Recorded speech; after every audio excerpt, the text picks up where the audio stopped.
We're officially residents of Sleepy Hollow, and even though it's 80 degrees outside, it has been Halloween for us since August, and no one is complaining. We are slowly moving pieces that we're going to use in our set to the stage, and the actors right now are standing behind chairs, which they're using their imagination because these are going to be tall columns on wheels that they will move around. We're also working with some sound cues, and of course they don't always come off as they should, and we'll get to that later in the video. Learning the pacing of the show so that they can walk in, bring in the bench just in time for the school children to arrive into the schoolhouse and sit down on it. Your mother's ugly. It's not. Your father's ugly. It's not. Your dog's ugly. Silence!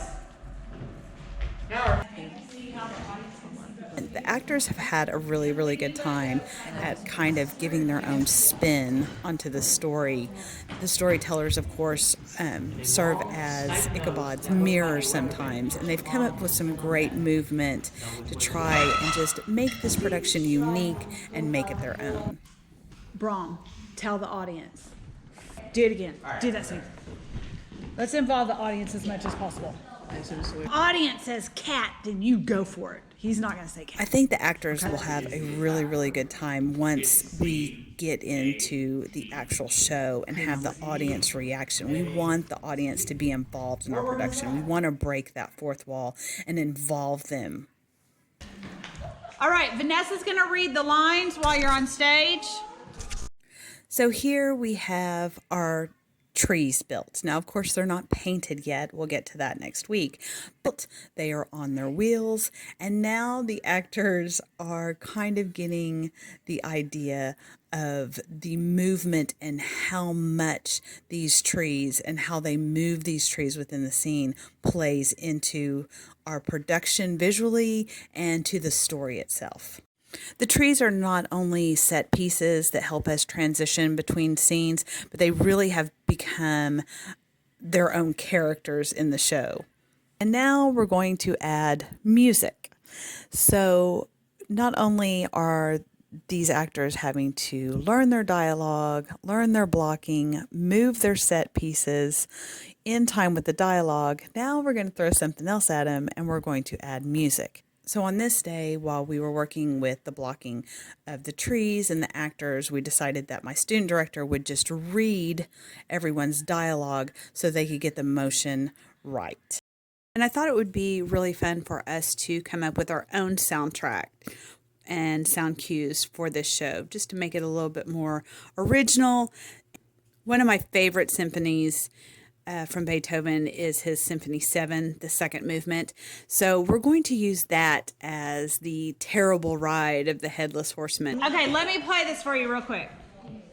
So Icabod has left the Halloween party, and he comes upon Andre's tree, which our set pieces will come together and they will form a tree. Again, we haven't painted them yet, but you'll get the idea when you see them painted.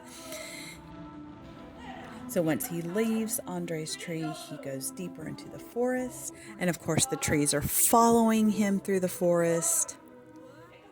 Icabod, rain. On Jordan's rugged names, I stand and cast a wishful eye. The woman in white. And more scared, it seems like the forest is surrounding him. And of course, he starts to see visions of the woman in white, and she appears. Spirit of the night, please take pity on me. Please let me get across the bridges. Go, close it. White. Good. So as Icabod becomes paralyzed with fear in the spooky forest, the trees continue to move, and his journey continues through their movement. And eventually, the trees will stop and they will become part of the covered bridge as the Headless Horseman closes in on Icabod. About maybe 20 seconds. The idea was that as Icabod makes his escape, that we actually do make the trees come in so tight to him that it is actually a very, very narrow pathway to his safety.